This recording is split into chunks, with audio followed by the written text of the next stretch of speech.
I'm an adult. Tell me again why I'm sneaking into a haunted attraction after hours. The drunk girl none of us wanted to bring along whines. Use your illegally trespassing voice, please. The leader of our little group, who also works at said haunted attraction during business hours, whispers back. Then we all file through a dark, industrial hallway. After a few dozen paces in the darkness, another member of our party throws a plastic water bottle in the direction of the girl's whiny voice, but misses, and the sound of clattering empty plastic echoes all around us. Why are water bottles always so loud? Suddenly, we all can tell that we've entered a much larger space. A pop explodes from somewhere in the room, and several of us let out a little scream. Thousands of dim lights buzz to life in pockets of different colors. You can scream all you want, folks. No one's coming, our leader says with a triumphant smirk. Green lights illuminate a scene where pale, slender figures with large, dark eyes are slowly inserting metal skewers into a silently screaming businessman. Red lights light up a table saturated with blood, where half a body lay amidst other scattered parts. Legs and torsos hang from the ceiling on hooks. A pig mask dangles from a rusty nail on the wall. Across the room, purple glowing black lights hit a row of human-sized cages. They are full of thin figures shackled in place. These grotesque humans have hideous injuries and medically executed deformities. Next, a line of jars filled with ghastly fetuses lit from below with acidic yellow creeps along a small alleyway that leads from scene to scene. This alleyway leads to a soft bluish light. The light dapples through an elaborately recreated section of a cornfield. At the center of the false field is a large and hideous scarecrow tied to a tree. Its body slumps as though weighted with an actual creature. The burlap sack used for its head drops to its straw-filled chest. And there's something about its eyes. The way the light hits them. No way, one guy says out loud, immediately setting eyes on the scarecrow and running in its direction. Our party silently spreads out. It's almost too much to take in. Even without the actors, it feels like people are watching us from every crevice and corner. Hey, what about the security cameras? I ask our leader, who also happens to work there. They turn them off after closing time, he says.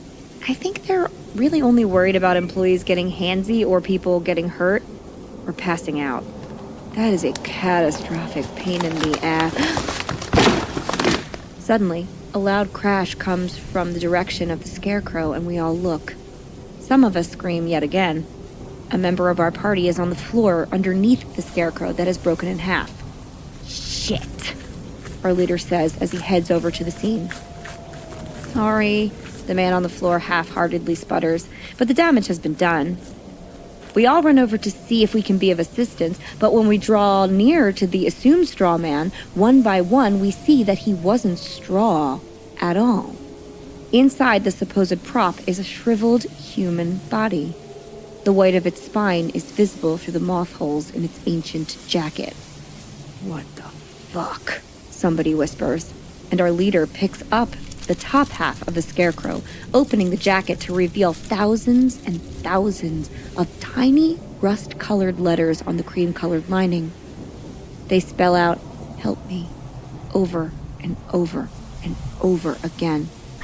The drunk girl screams yet again and backs directly into a blacklit cage. A hand with 2 fingers broken and mended to face directly upward at a horribly unnatural angle grabs her by the hair and slams her head into the bars. With that, the other monstrosities in the cages lurch to life, and before we can utter a single sound, the girl is yanked through the bars and into a cell. Her screams intermingle with the familiar watermelon thwack of dull blade on body. A sound that has a physical presence. It is hitting the air like a wet bath towel. Panic hits and we scatter. The room has slowly filled with the worst kind of ambient noise. A drill, the hum of an extra bright surgeon's light, fingernails slowly running over the wooden walls, the squeak of something heavy and wet being dragged across a tile floor. Our leader stands calmly and untouched, with the scarecrow's hood in hand, observing it all with a smirk.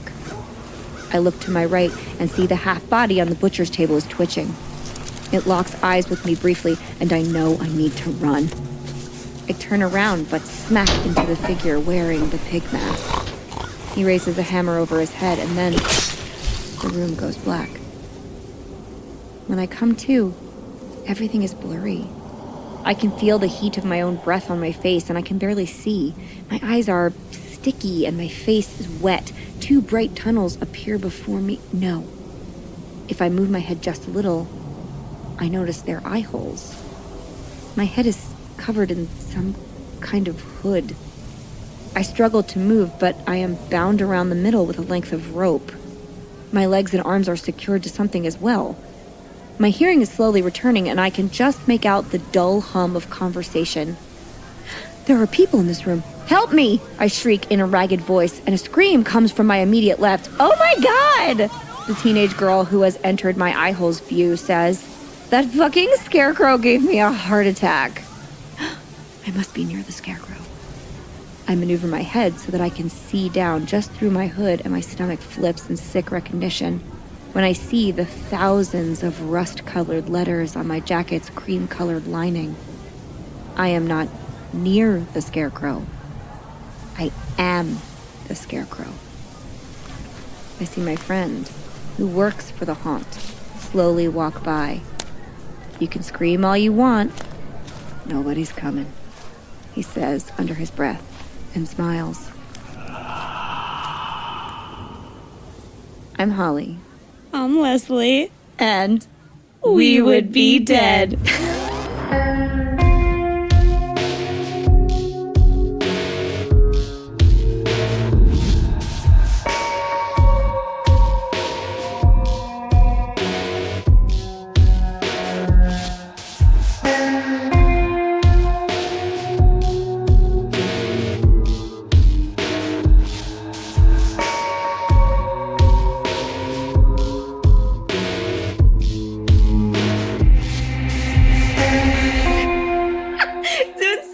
Since you've said it like that.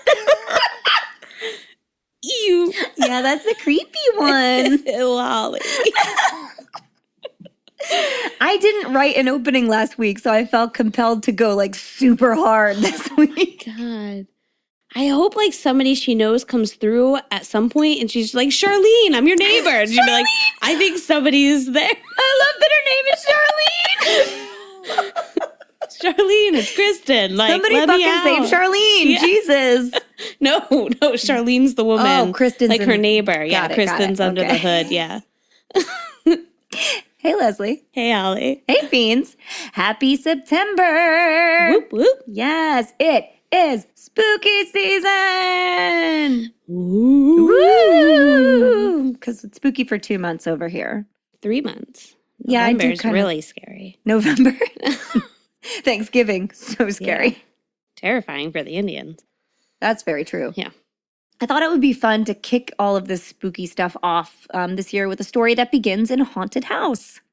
I told the 20-minute version of this story in a very, very early campfire night that was riddled with tech issues, so I feel like it deserved a second chance. And campfire stories are definitely going to come back this month.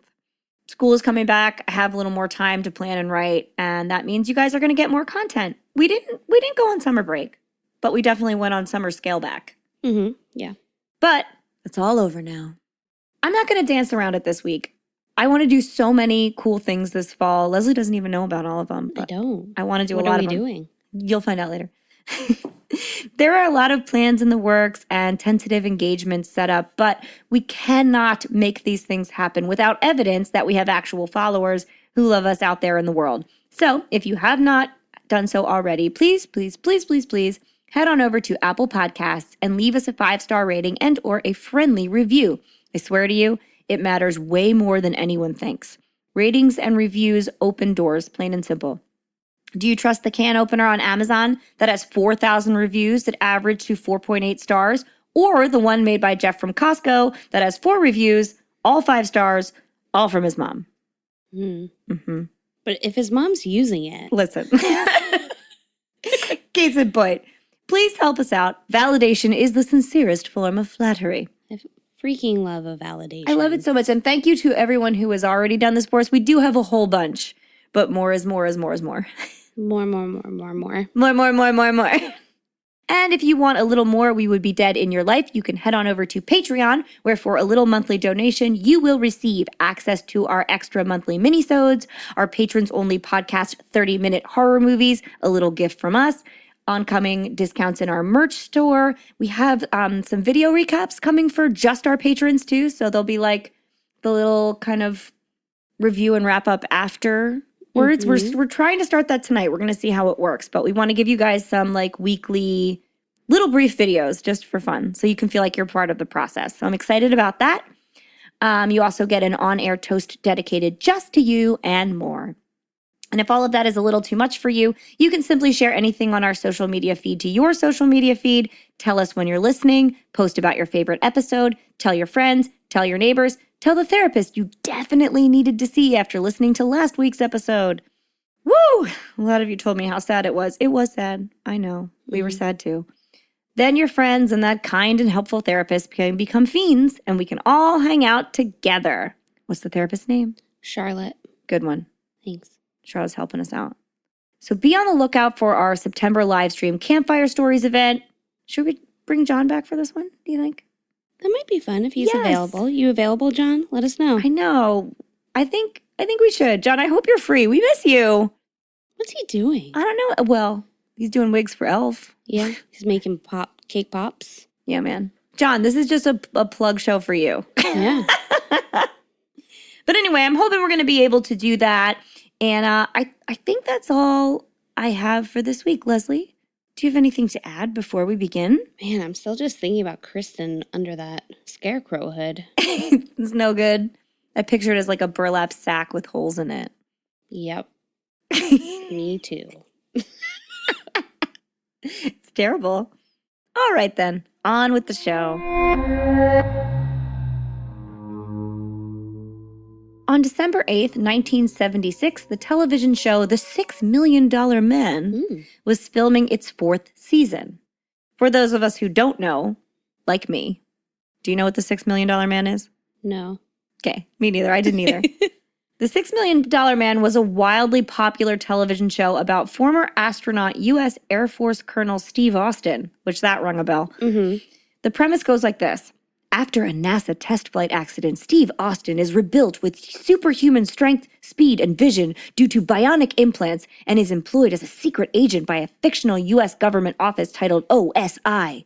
The series was based on Martin Caidin's 1972 novel Cyborg, not the Teen Titans character. Just in case you were like, Teen Titans. Yeah. No. Not all of us? No? Okay. The episode being filmed on December 8th, which is the date in question, was titled Carnival of Spies. According to Bionic Wiki, because it has its own Wikipedia. Great. We didn't even know what it was, has its own Wikipedia. Okay. Man.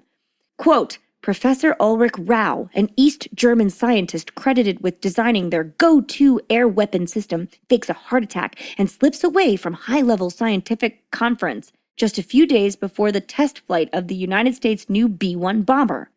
Surprisingly, Rau heads for a traveling carnival that has set up operation within a few miles of the bomber's testing site.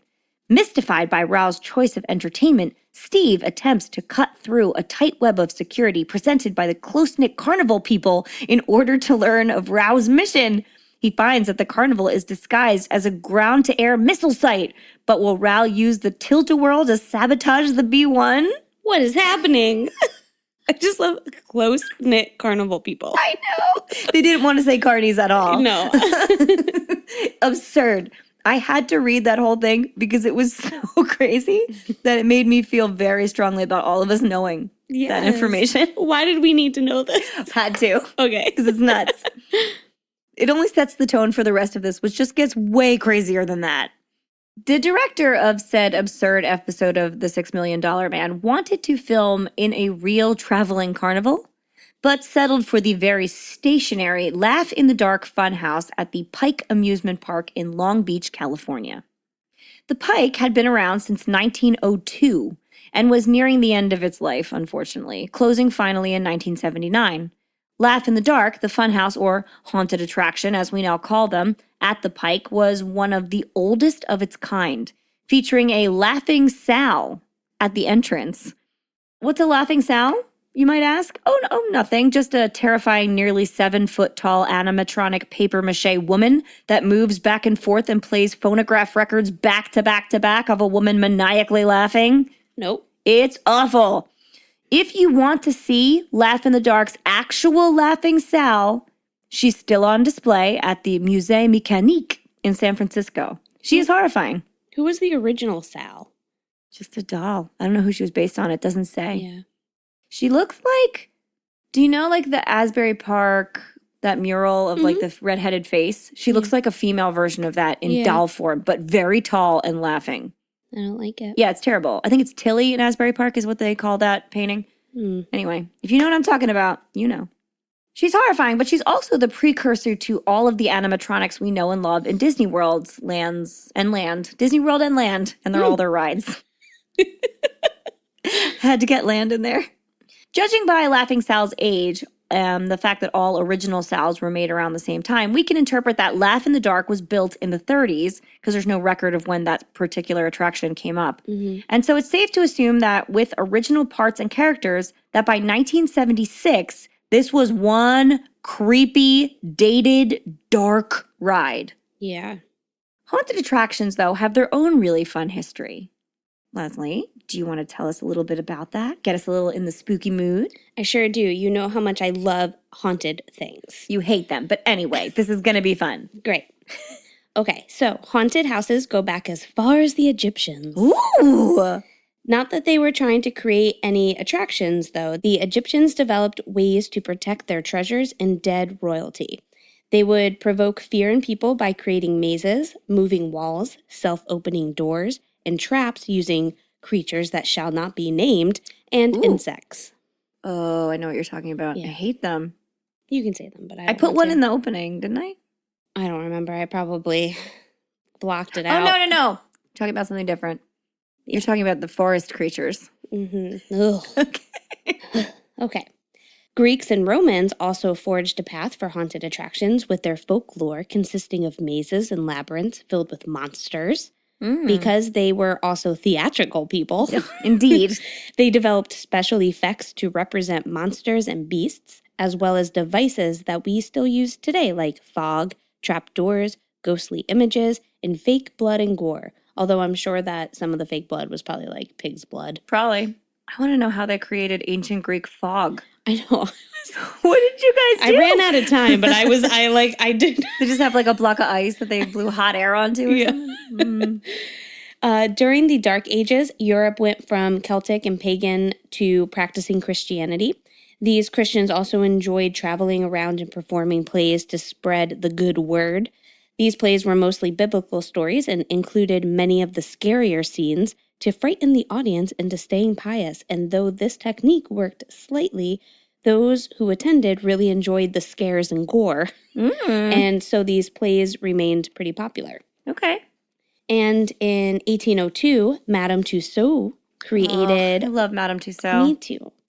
She created what would be known as the Chamber of Horrors, an exhibition of wax sculptures of decapitated victims of the French Revolution, including King Louis XVI and Marie Antoinette. Guys, let us know if you would like an episode on Madame Tussauds, because I would be super happy to do it. Yeah, she's really interesting. Even if we do it for patrons. I have a biography, too. So good. Anyway, continue. In France, from 1897, the Grand Guignol Theater. You want to spell that one? Guignol. Guignol. I don't know. No, I think you were right. Guignol. It feels right. The Grand Guignol Theater was scaring audiences with geographically staged horror entertainment. Then in the 1900s, that gave us the traveling carnivals and a rise to freak shows, creating public interest in human deformities and other oddities. And the first recorded haunted attraction was the Orton and Spooner Ghost House, which opened in 1915 in the UK as part of an Edwardian fair. This attraction mostly resembles a carnival funhouse powered by steam. I bet it was the coolest thing ever. I know, for that time, too. Oh, I hope there are pictures of it. Mm-hmm. They still, like, have, it's still there. I don't think, like, there wasn't. It's probably all like automaton type things. Yeah. Oh, that's so cool. I didn't go on, well, I went onto the page and then it had like a really scary clown. So I stopped and then was like, I just Googled like 1915 to only find that information and not what it is today. So you can do that. I'll dig into it and see what I can find. I'll give us some pictures or some extra content on it. Cool. I'm not scared, guys. I swear. You're so scared. The Great Depression had a large part in haunted house attractions. Parents in neighborhoods were getting frustrated with young hooligans, during Halloween. Their antics were getting so bad, like all the vandalism and everything like that was getting really bad. So the parents decided to try making some haunted houses as a place for teens to go and enjoy a scare. Oh my God, I always wanted someone in my neighborhood to make one, and they never did. Oh, my friends, the Misavages kind of did one. My friend that swims. Yes. Yeah, she does. Their house was always terrifying to go to. So cool, though. Yeah. I love that. So they were very like grassroots efforts of haunted houses. And then in 1969, Disneyland opened the Haunted Mansion and was an instant success. Many business-minded people saw how financially prosperous the Haunted Mansion was, and thus began the rise of haunted house attractions around North America. Some used this opportunity to turn a profit, while others found it to be a great way to raise money for many charities. You guys, I love the Haunted Mansion so much. It's a good one. It's the best. So here are some interesting facts on haunted house attractions. Please. 1. Haunted houses are more widespread than Target. What? A recent estimate from the Haunted House Association, yes, there is a Haunted House Association. Love them. Indicated that roughly 2,700 haunted houses operate across the U.S., while Target has only 1,800 locations. Get it together, Target. 2. Okay. Though haunted houses can be extremely profitable, 80% are charitable operations. Really? They are either run by a charity or donate up to 100% of their profits. For example, Hangman's House of Horrors in Fort Worth, Texas, has raised $1.7 million for local charities. Oh my gosh. And then, like, a smaller example would be, like, even just somebody in the neighborhood putting one together and charging and then taking that money to, like, a local charity. Oh, wow. That's so nice. I think there was a family, their father, something happened with his kidney, like a kidney failure. No. And so he was trying to raise awareness afterwards. He was fine, but he wanted to raise awareness for other people that didn't have money to like help with these treatments. So that's where his family does a haunted house every year to bring money. Well, if you guys know of a charitable haunted house, let us know. We will plug them. Mm-hmm. That's great. I love that. Yeah, and most of them are, so that's great. Yeah. And then 3, if you died in a haunted house, would anybody notice? As we found out for poor Kristen. Probably not. Poor Kristen. Okay, so unfortunately, due to the horrifying sights one can expect in a haunted house, it is easy to overlook a performer who is actually in trouble. On October 20th, 1990, 17-year-old Brian Jewell accidentally hanged himself while working for a haunted hayride in Lakewood, New Jersey. In Lakewood? Visitors found his body hanging from a gallows as the ride rumbled past his scare station. Quote, he's supposed to have the noose around his neck, but it's not a noose that tightens, end quote, describes prosecutor James Holsefel. I don't think you can tie a noose that doesn't tighten. I guess if you knot it off. Yeah. Jewell would normally speak to the visitors passing by as he hung from the rope, so just like that scarecrow kind of thing, like they would normally speak. But the tractor driver became concerned when he passed by and Jewell remained silent. That was when the tragic discovery was made. Oh my gosh. I know. That's nuts. Another one was over a decade later in 2001, 14-year-old Caleb R-E-B-H. Sounds right. Was also accidentally hanged as he volunteered for a haunted hayride in Michigan. Though visitors and other workers witnessed Reb's struggle with the noose around his neck, they thought it was part of the act, and no one offered assistance. He started the evening working at a station featuring a coffin, but switched with another worker whose station included a skeleton hanging from a noose. Wanting to make his station as scary as possible for visitors, He replaced the skeleton with himself. As he let go of the rope, the branch holding the noose snapped back into place, tightening the rope to a fatal degree. When other workers finally realized Reb was in trouble, they tried to resuscitate him, but it was too late. Oh my God.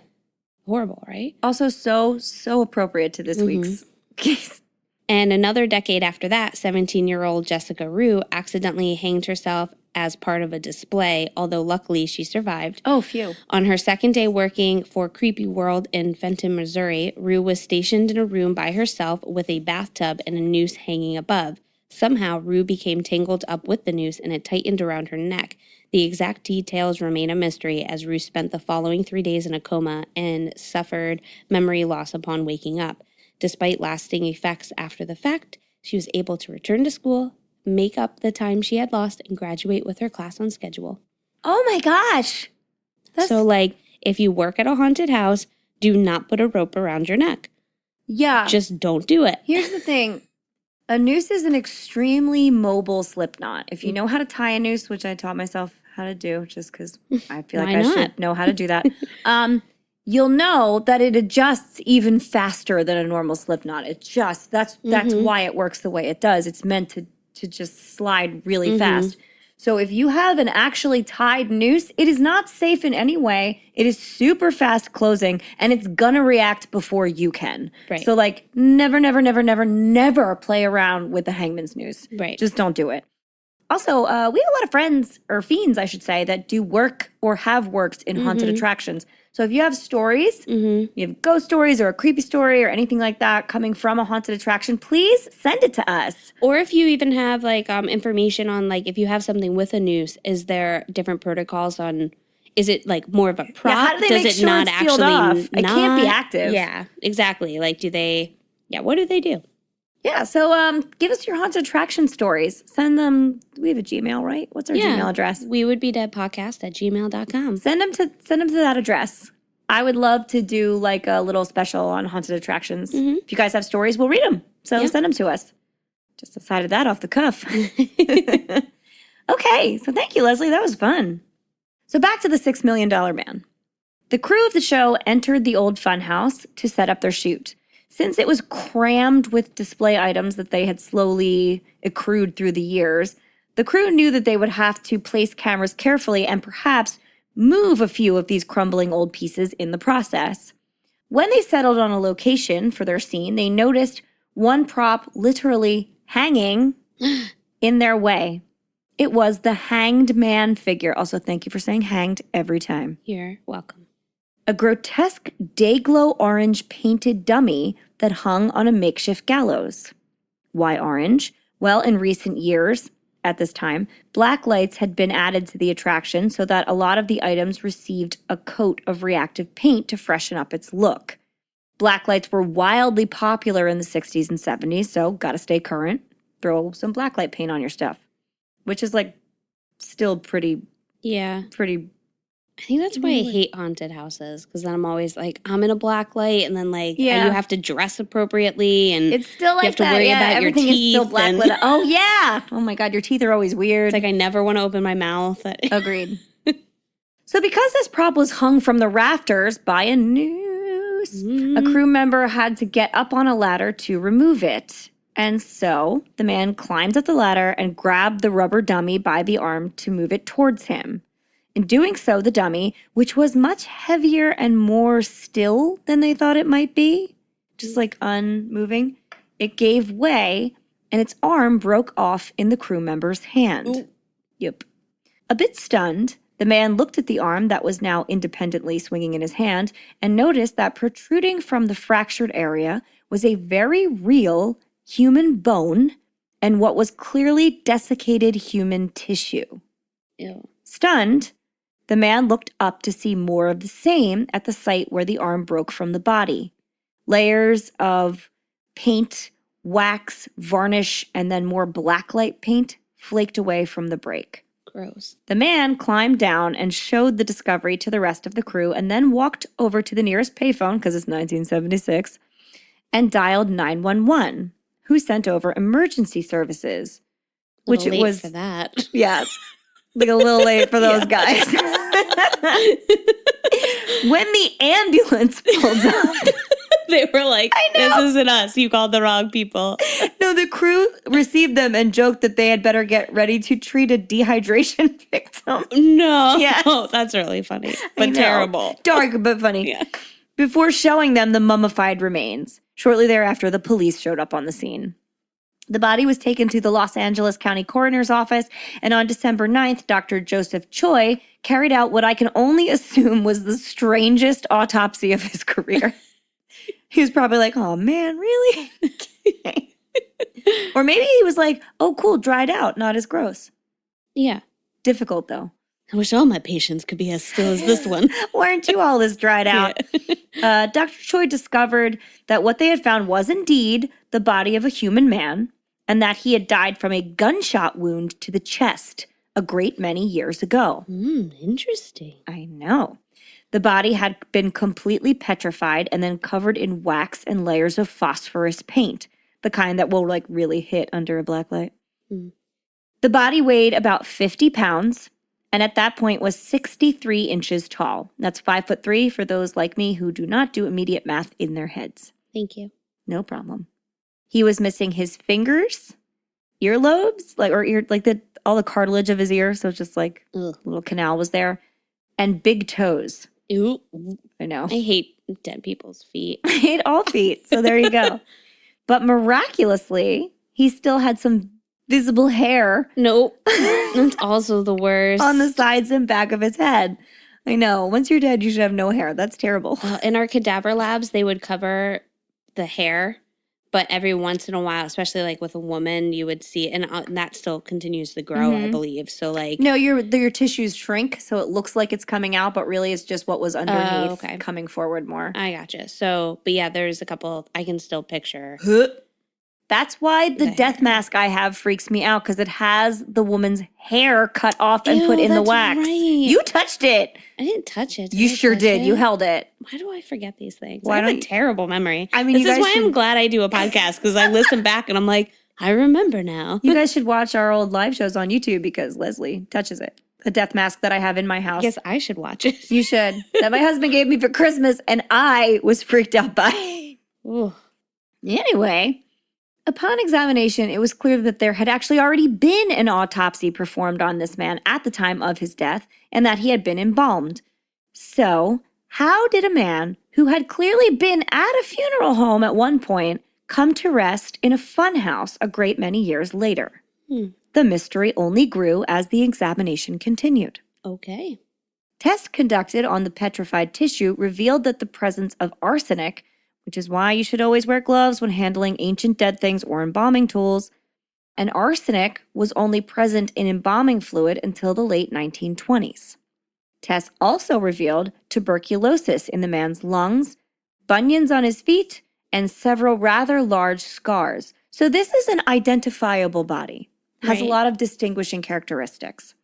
While the bullet that had taken his life was long gone, Dr. Choi did discover the bullet jacket, which was determined to be a gas check bullet, the likes of which were only used from 1905 to 1940. So all signs right now are leading to old. Wasn't like a Fonzie jacket? No. It was like the little casing around the bullet. Okay. Yeah. What if the bullet was wearing a tiny leather jacket? I know, that's what I was picturing. It's so cute. Even stranger, not stranger than like a Fonzie jacket, but stranger than what I originally wrote, was that when Dr. Choi removed the body's mandible, which is the bottom jaw, to send away for dental identifications, pretty common, he found some even stranger hints. In the long dead man's mouth were a 1924 penny and ticket stubs for both the 140 West Pike Sideshow and Louis Sonny's Museum of Crime. He must have been really hungry. At post-mortem hungry? Yeah. Okay. Investigators were able to track down the proprietor of said Museum of Crime, a man named Dan Sonny, when they would actually learn that he wasn't the proprietor, he was his son, who told him that the body they had was that of a man named Elmer McCurdy. To confirm this identification, Dr. Choi called the forensic anthropologist with the coolest name in existence, Dr. Clyde Snow. Yes. What? That's a sexy name. Right? I would like to know Dr. Clyde Snow. Is it just because of, like, Jon Snow? It's like I'm just picturing him And like now. Bonnie and Clyde? Or Bonnie and Clyde. Yeah. Both of them. Yeah. So, like... The combination is not bad. No.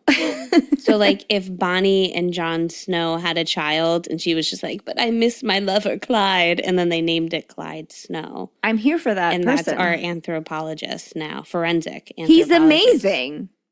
It's like a sexy job, too. It is a sexy job. Money. That's very true. Oh, man. Man. Is he single? Should we be hooking people up with him? We need more cocktails. Dr. Snow took radiographs of the body's skull and superimposed them over existing radiographs of Elmer McCurdy's melon. This seems dated, but in 1976, it was cutting-edge technology. The two were an exact match. That, coupled with dental records showing that Mr. McCurdy had the same distinctive scars as the body and a history of tuberculosis, led the team to believe that their funhouse mummy was indeed the one and only Mr. Elmer McCurdy. Just one question remained. Who the hell was Elmer McCurdy? Why do we care about him? In short, the worst train robber in American history. Oh. Twist. My. In Long, Ooh.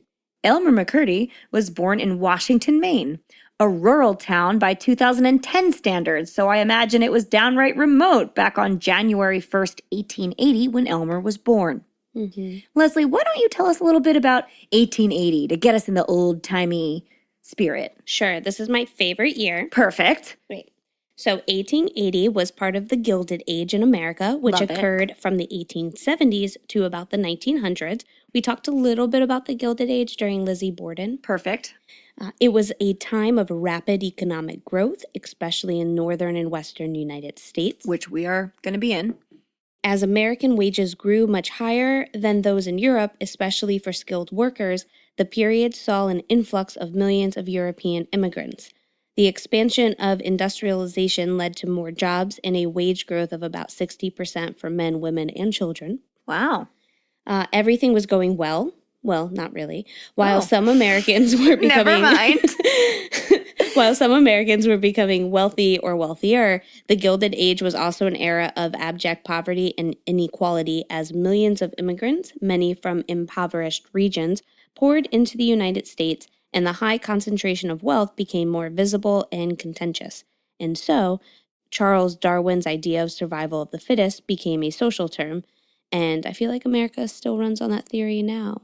We talked about athletic Darwinism last week. Yeah. Charles Darwin. Social Darwinism. He also ate every animal he discovered. True story. Yeah.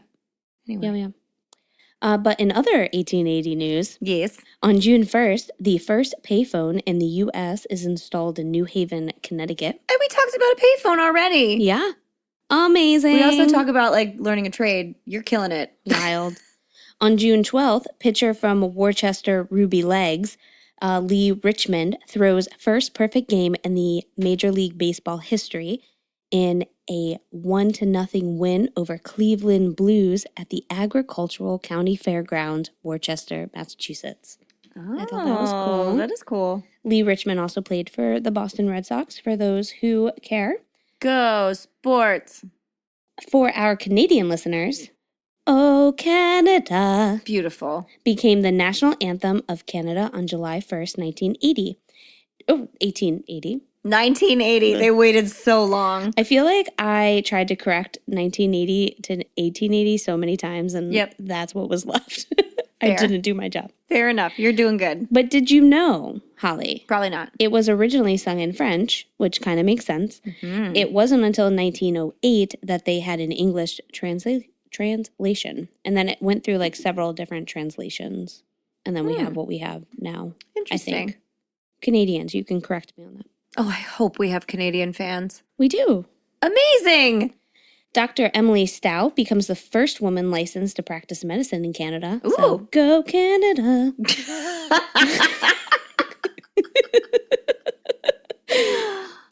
On October 1st, John Philip Sousa becomes new director of the U.S. Marine Corps Band. Oh, all right. He's Yeah. big time. I know. He's a big time down here.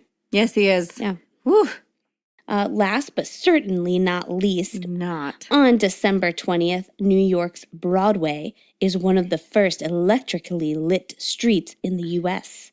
About a mile worth of Broadway was illuminated by brush arc lamps and would become known as the Great White Way. You guys, a couple weeks ago, the lights went back on. I love it. Broadway's coming back. I'm so And it's happy. hotter than ever. Yep. That's what that Yeah. needed. Boy, 1880, what a time. Man, yeah. I like it. So now, Elmer's mother, Sadie McCurdy, was a 17... I know, That's a good nice name, right? Yeah, okay. Good names I in see this you, one. girl. There's more good names to come, Okay. too. So Sadie McCurdy was a 17-year-old unmarried girl on that cold New Year's Day when Elmer was born. So he was steeped in scandal from the jump. Some historians and armchair detectives alike think that Elmer's father may have been Sadie's older cousin, a man named Charles Smith. Later in life, Elmer went on to use that name as one of his aliases, though it's a pretty general name and one that he already had rattling around in his head, so I'm not so sure we can make that assumption based on that kind of evidence, but it's worth mentioning. Because having a child at 17 was pretty common back then, but having a child at 17 while unmarried was a horrific offense, Sadie's brother George and his wife Helen adopted young Elmer to save both Elmer and Sadie the agony of social ostracization. Elmer would simply think of Sadie as his beloved aunt. This tactic has gone well for precisely no one. Never works. Ask Ted Bundy how he felt about being lied to about his mom. I'll give you a hint. It didn't go well. Oh, I forgot about him. I have a terrible memory. Girl, you don't remember any of them. Oh my God. Sadly, George died when Elmer was 10 in 1890 of tuberculosis. So Sadie and Helen took little Elmer and the trio moved to the ever so much more populated city of Bangor, Maine. Sometime along the way, Sadie decided to tell Elmer that she was his real mother, and Helen was actually his, I can't ever say this word appropriately, aunt. How do I not sound too Jersey? I think it's just your personal preference. Okay. And I say both, but it depends I on say how both I say too, it. In but the I'm sentence. hyper conscious of how New Jersey I sound during audio recordings. I usually say I would say Aunt Helen, but then aunt by itself. Okay, that's fair. So the old your aunt's your mother and your mother's your aunt switcheroo. Classic. Elmer, much like Ted, did not respond well to this. You guys, it never goes well. Do not do this. The once cheerful and obedient child turned surly and rebellious. Elmer was furious at the world and took to drinking heavily in his early teens as a way to cope with a situation he did not know how to wrap his brain around. Just figure it out, Elmer. I know. It's not that hard. Somebody was taking care of you and they loved you. It's Yeah. fine. Your mom would have been stoned to death. Just figure it out. It doesn't go well for anyone, so this must fuck up anyone it happens to royally. I know. It's terrible. It is confusing, but... Eventually, it was decided that it would be best for teenage Elmer to move in with his grandfather and learn a trade, as you said. Good time to learn a trade. Yep. So he did just that, becoming an apprentice plumber and earning himself a living wage. That is until 1898, when the United States economy tanked and Elmer found himself out of a job. Mm-hmm. Then, in August of 1900, his mother Sadie died of a ruptured stomach ulcer, Ooh, which is an awful way to go. that's horrible. Yeah. The following month, Elmer's grandfather died of Bright's disease, which is also a pretty terrible way to go. We've talked about Bright's before. We now know this as nephritis, which is a painful kidney disease. In any way you state it, it's also a pretty terrible way to go. I think that's the disease that father had that I was talking about that does that haunted house that they really? raise money for. We don't call it Bright's anymore. We call it No, nephritis, so that's possible. Yeah. Yeah, that's what it was. It's painful and horrible. It's funny how my stories are just super connecting You today. killed it this week. You really did. Maybe I subconsciously actually remembered this story. Maybe you did. At this point, Elmer has found himself homeless. I'm not sure what happened to his mother, Aunt Helen, but I guess the two didn't really want much to do with each other because he began rather nomadically wandering around the eastern United States looking for jobs as a plumber. And when they didn't turn up, he took to working in coal mines. Wait, I thought Helen died. Sadie, his real mom, died. But then why did Sadie... Oh. She just was like... Who died of tuberculosis? His uncle. His uncle. So originally, Sadie's brother George and his wife Helen adopt Elmer. Okay. George dies. Okay. Then Sadie dies. But Helen's still kicking. So George died and then Sadie was like, I'm your mom. Yes. Okay, that's why I thought it was the end. I don't know why she chose that time to do it, but she did. She was like, well, now I live with who used to be your mom, so I'm feeling real jealous and I have to tell you that I'm your actual mom. And then he was like, can't handle that. Right. So they sent him off to his grandfather, who also died. All of this is terrible. Right. Anyway, I just wondered while I was writing, like, what happened to Helen? Why didn't she take him in? But she didn't. Like I said, when jobs as the plumber didn't turn up, he took to working in the mines. But Elmer could never really hold on to either one of those kinds of jobs for very long because he was always drunk. In 1905, he ventured beyond the eastern states to move to Kansas, where he found work as a plumber for a little while before being arrested for public intoxication, which lost him his job and meant he had to move again, this time to Webb City, Missouri, where it would seem something similar eventually befell old Elmer. I feel like you'd have to be really drunk at that time. He was like super stumbling drunk. In 1907, fresh out of options, Elmer enlisted in the United States Army. He was assigned to Fort Leavenworth in Kansas, where he was a machine gun operator who was also given very minimal training in how to use nitroglycerin for demolition purposes. Now, some sources on this story will call him a, quote, demolition expert, which is extremely funny given the way the next part of the story goes. I'm inclined to believe he only knew the basics. Right. Also, I'm just imagining him wasted. Like, oh, God, yes. Handling this machinery. Oh, no. None of that spells good. On November 7th, 1910, Elmer was honorably discharged from the Army, but there is no word as to how or why that happened. He never did stop drinking, though, so I can't help but think that might have had something to do with it. Of course. So from there, he and an Army buddy moved to St. Joseph's, Kansas, where they set their minds to embark upon an extraordinary life of crime.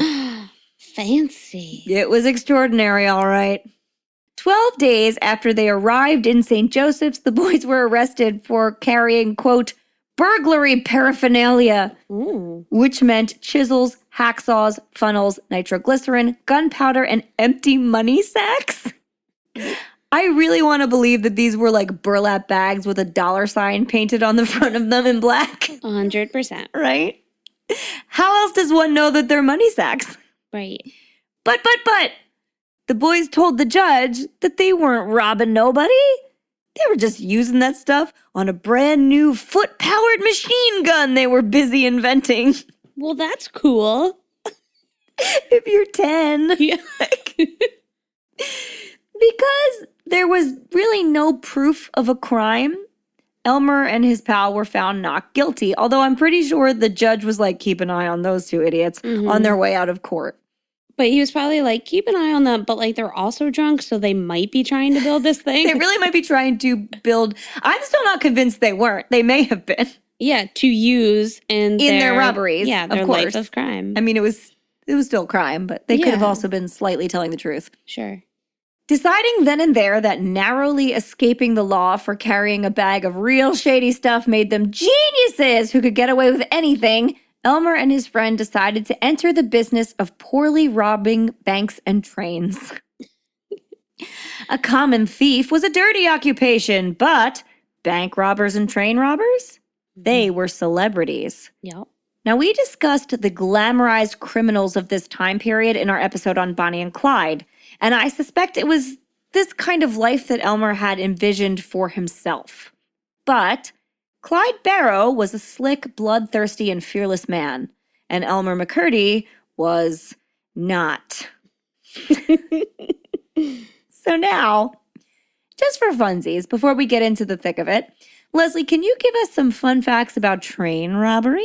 Sure. Also something I know a lot about. Oh, man. Crazy. So train robberies were almost distinctly an American crime. Oh. Those done in Mexico or Canada were thought to be perpetrated by Americans. Okay.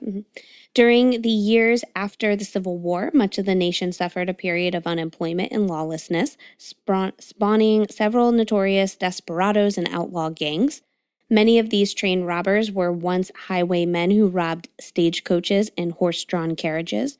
The idea of robbing a train that held 200 to 300 unsuspecting victims, as well as desirable goods like money and medals, sounded much more profitable than going after a stagecoach carrying like a handful of people. Maybe just one. Maybe they didn't even have money. You're doing such a good job this week. I cannot wait for you to realize why. Train robberies were thought to begin in the 1860s, becoming much more common around 1880s and 90s, and then trailing off by the 1930s. Two of the most famous train robbers are Jesse James and Butch Cassidy. But yes, Jesse James. We will tell that story. But these might not have become notorious outlaws without the original train robbers, the Reno brothers. Ooh. Or Reno brothers. I don't know. They're dead now, so. They can't argue with you. So the Reno brothers, or Reno? What do you spell say? R-E-N-O? Reno. Reno? Okay. Shot a man in Reno. Oh, all right. Well, that's better anyway. So the Reno brothers. Yay! The Reno brothers gang is believed to have executed the first train robbery. The Reno brothers were composed of four brothers, Frank, William, Simon, and John.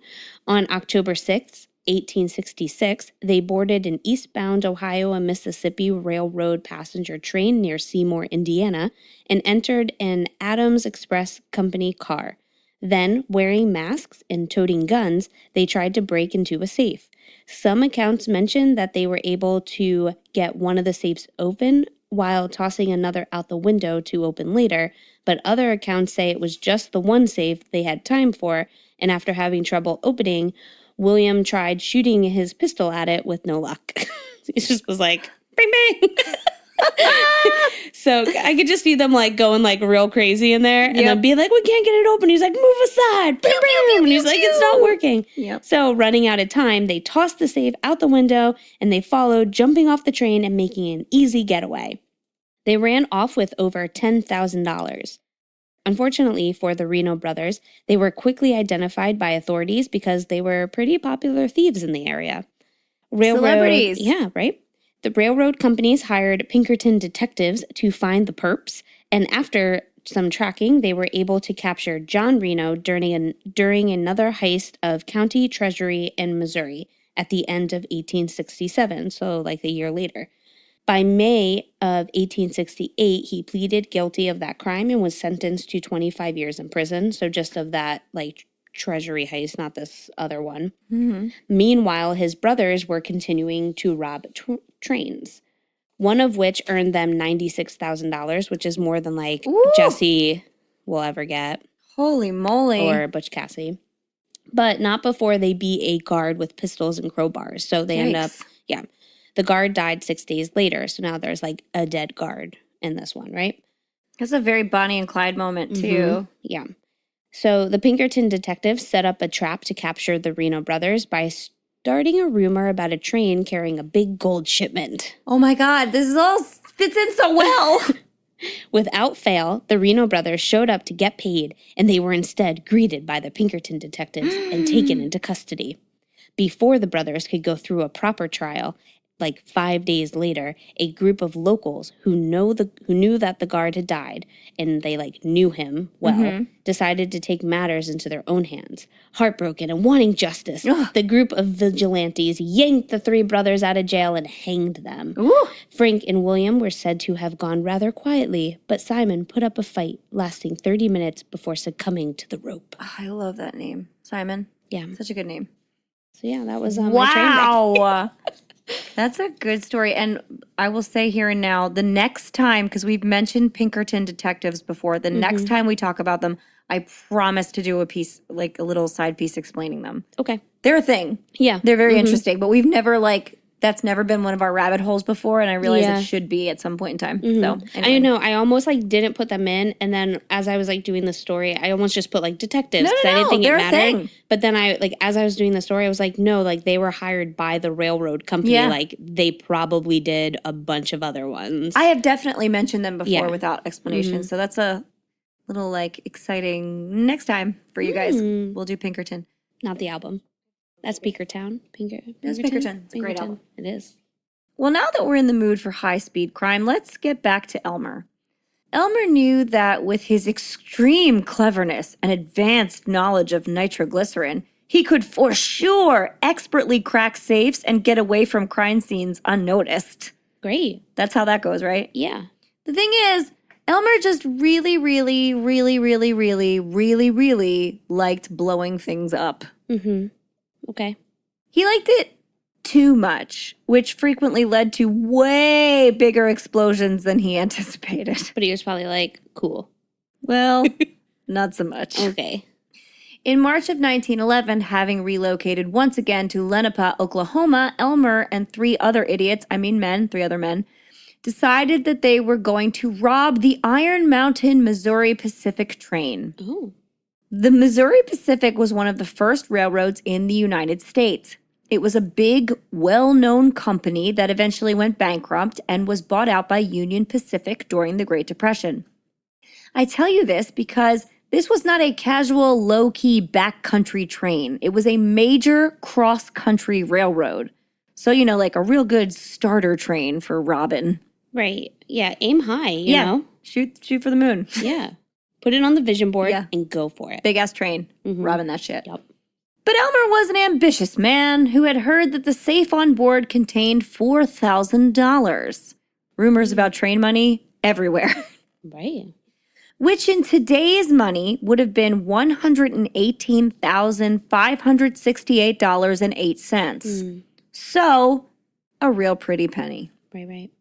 Elmer and the boys somehow managed to stop this train, and then Elmer executed his trademark over-exploding on the safe with way too much nitroglycerin.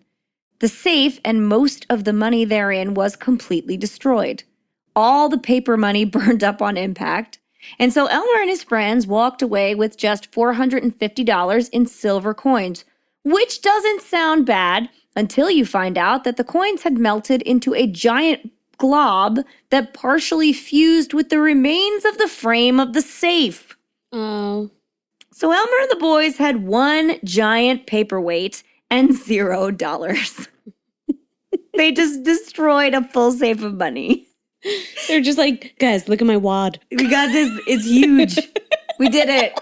Can't spend it, but we sure did do it. We sure did do it. Can't they at least melt it again? Probably. I suppose And they get could have some. tried that. But it also had like safe metal in it, so they would have had to sort that out too. Well, that's for the bank to do.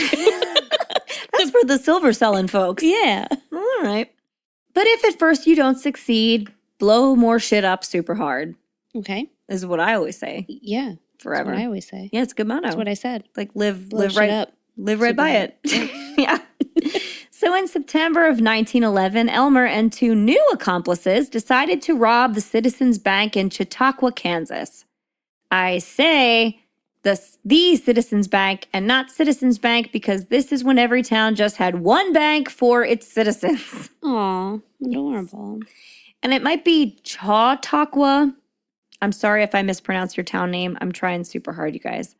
For 2 hours, Elmer hammered through the bank wall with a hammer until he finally made himself a nice little hole. Then he placed a nitroglycerin charge next to the door of the bank's outer vault and kaboom! But not the right kaboom.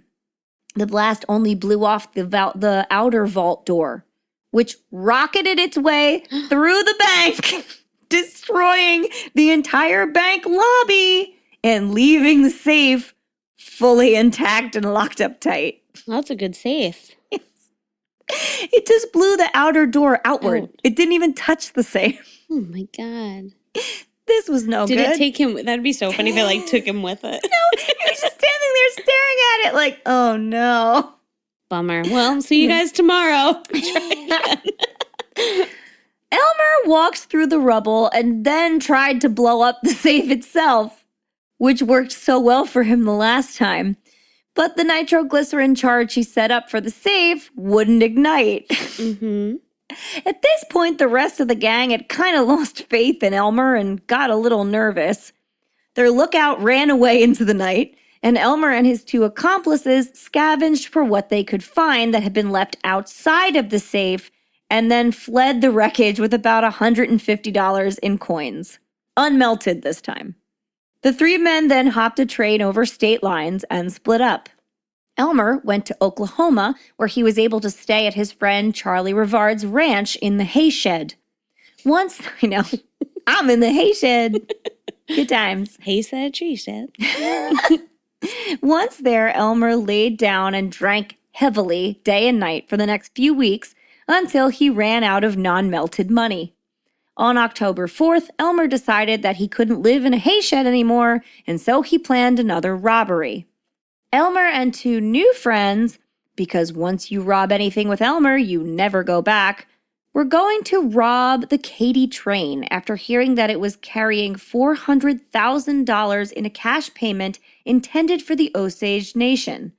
So to recap, Elmer thinks he is going to steal $400,000 from a major railway train that was intended as payment to an indigenous American tribe of people.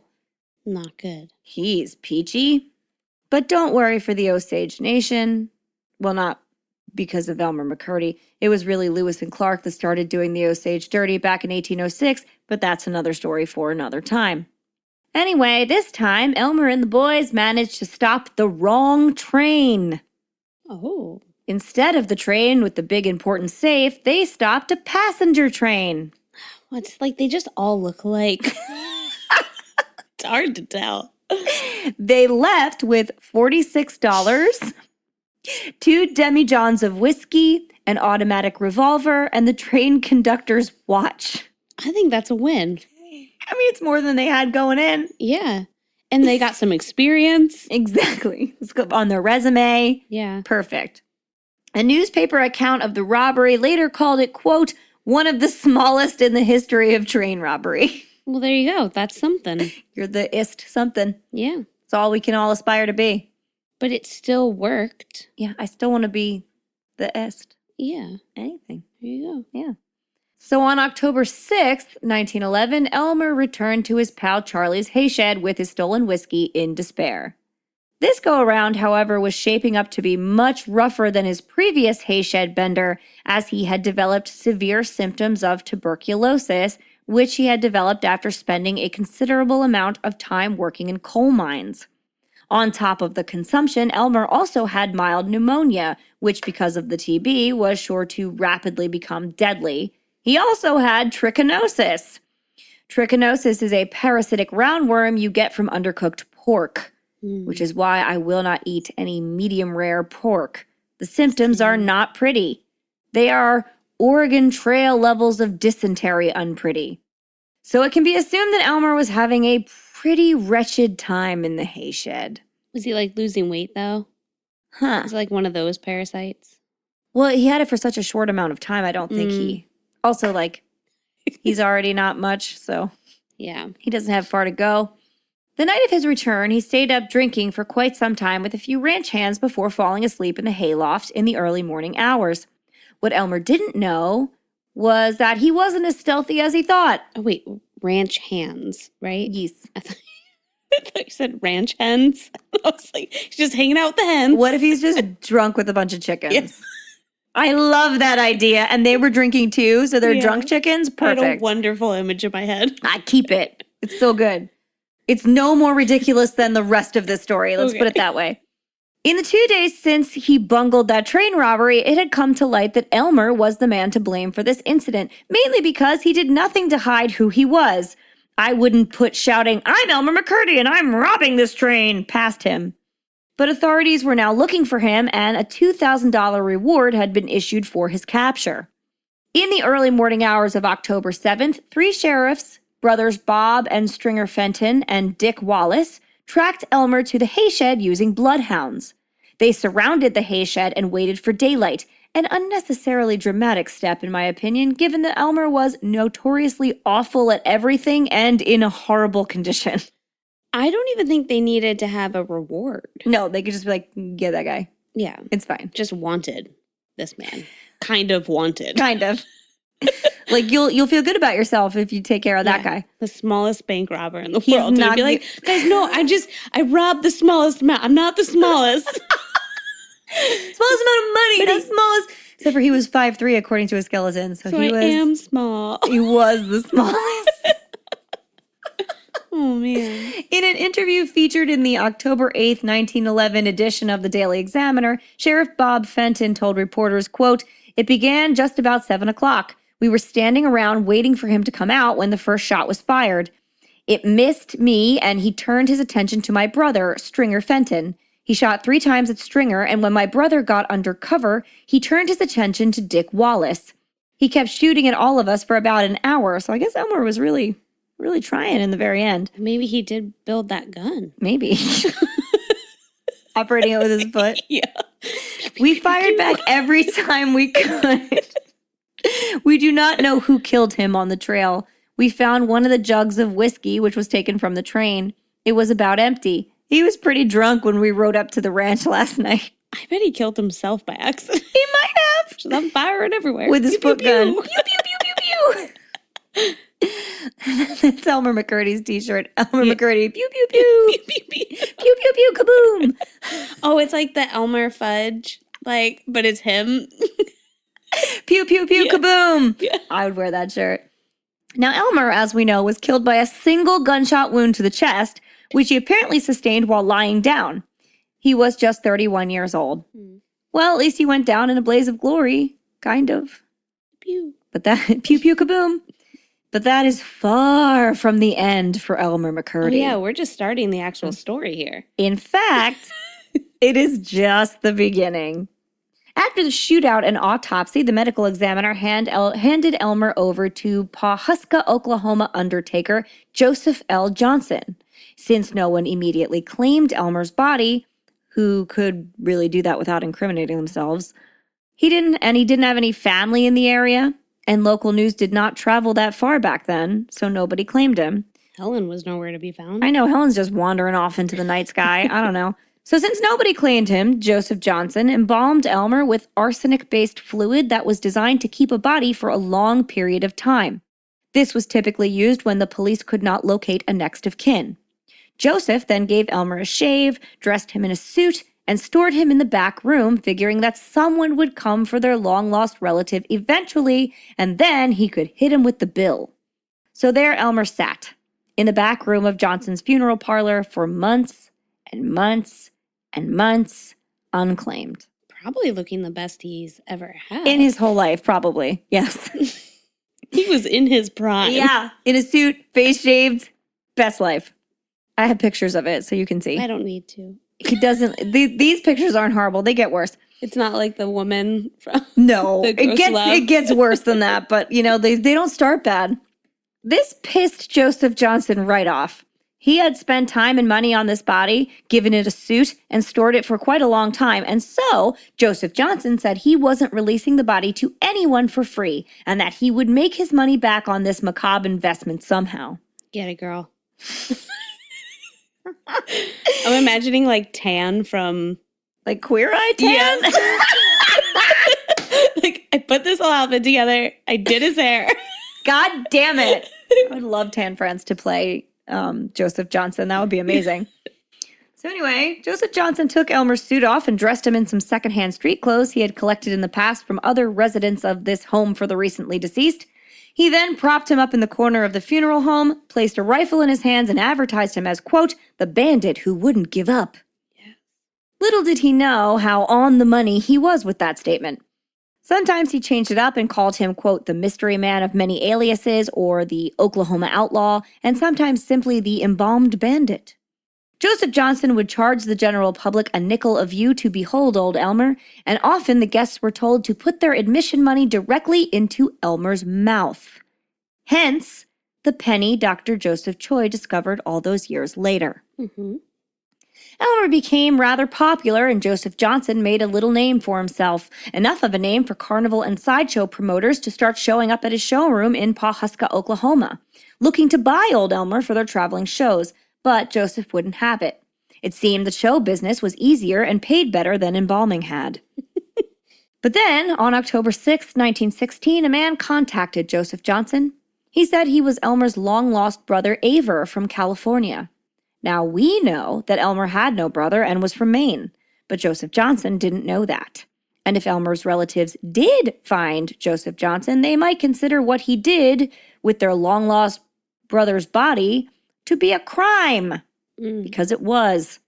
Aver had also called the Osage County, Oklahoma Sheriff's Department and gotten permission to take Elmer home for a proper burial. Joseph was left with little choice but to release the body, and the next day, Aver and his friend Wayne arrived to retrieve Elmer, putting him on a train to San Francisco. Only that's not where the train was going. Where was it going, Holly? The train took Elmer to Arkansas City, Arkansas, home of the Great Patterson Carnival shows. You see, those men were not Elmer's brother Aver and his helpful friend Wayne. They were Charles and James Patterson.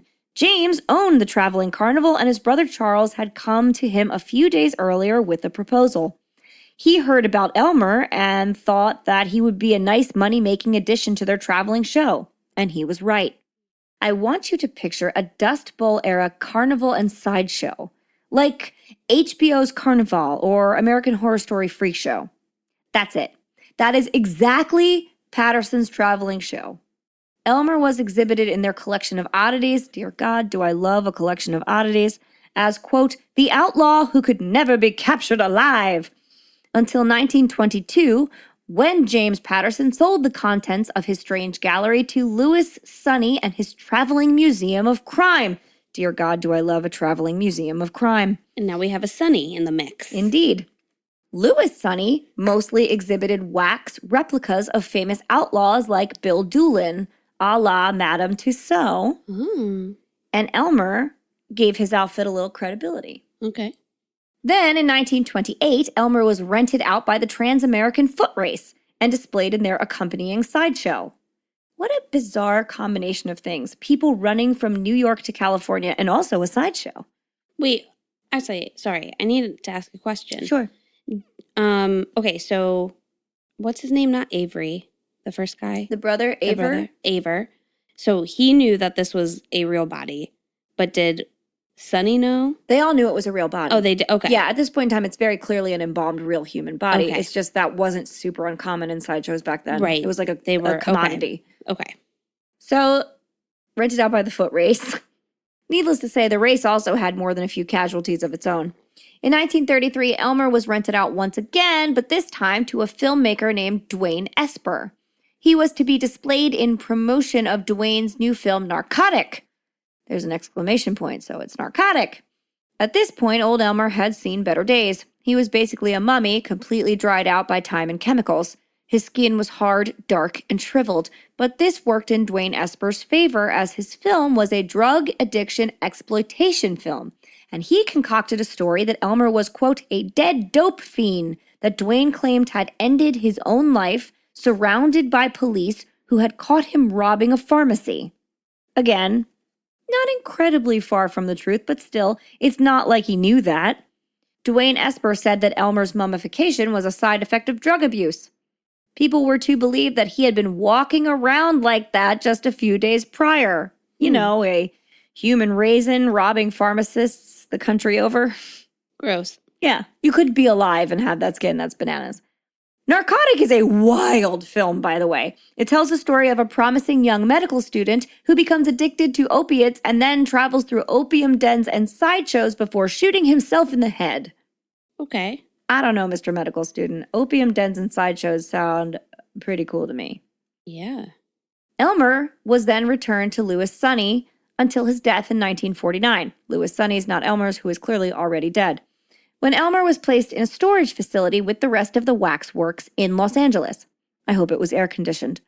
There he stayed until 1964 when Louis's son, Dan, let filmmaker David F. Friedman borrow Elmer for his even wilder film, She-Freak, which was released in 1967. This film is about a waitress who leaves the service industry for the excitement of the carnival, only to discover that she hates freaks. Oh, no. What a turn. I know. Elmer plays a prop, which is fitting as he spent more time as a prop than he did as an actual living human. Mm-hmm.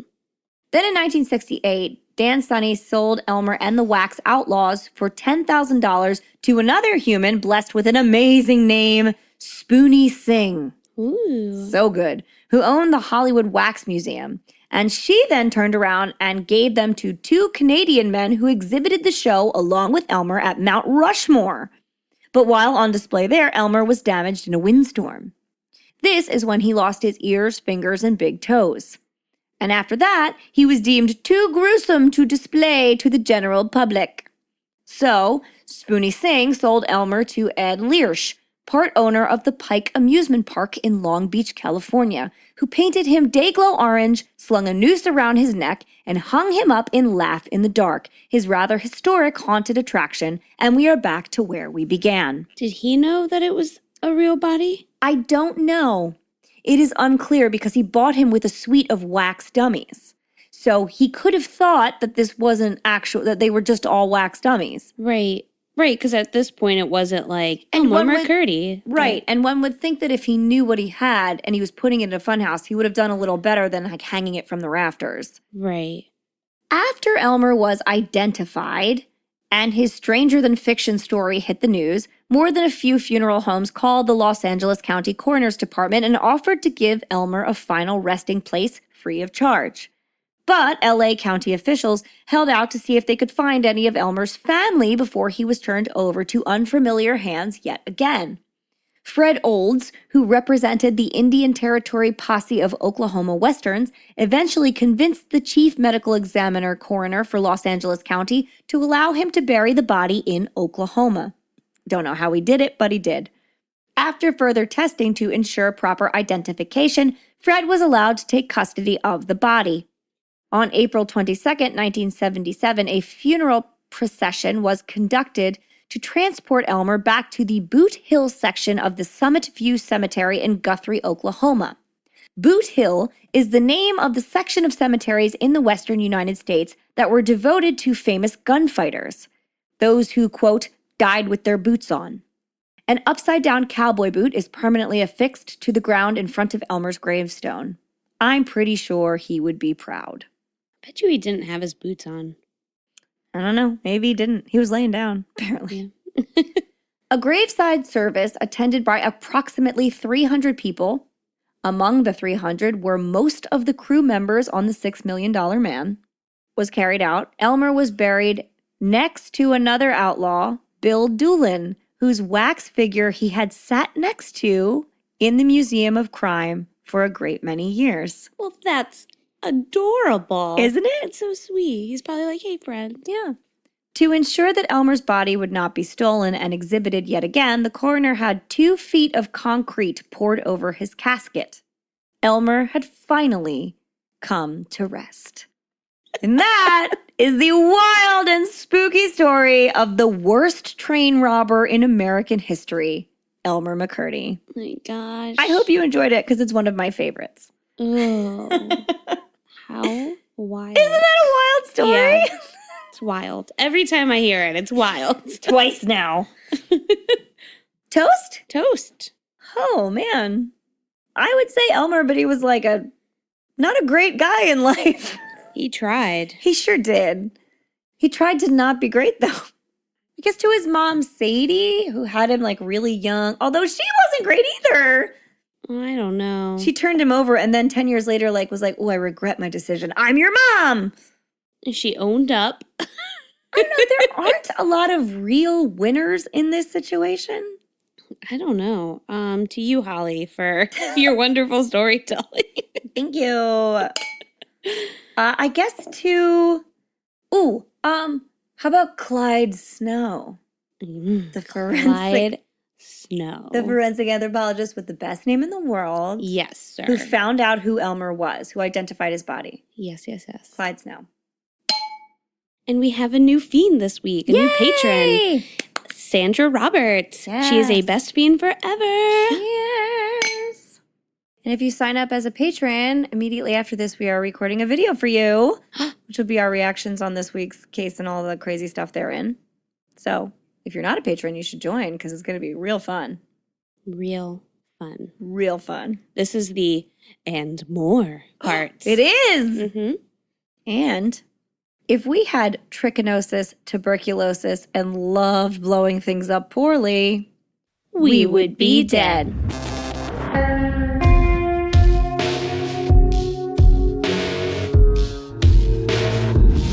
Thank you for listening to the We Would Be Dead podcast. Hit subscribe now to never miss an episode. Rate and review our show on iTunes. Follow us on Facebook, Instagram, and Twitter at Would Be Dead Pod. And join our Facebook group to discuss the podcast and more.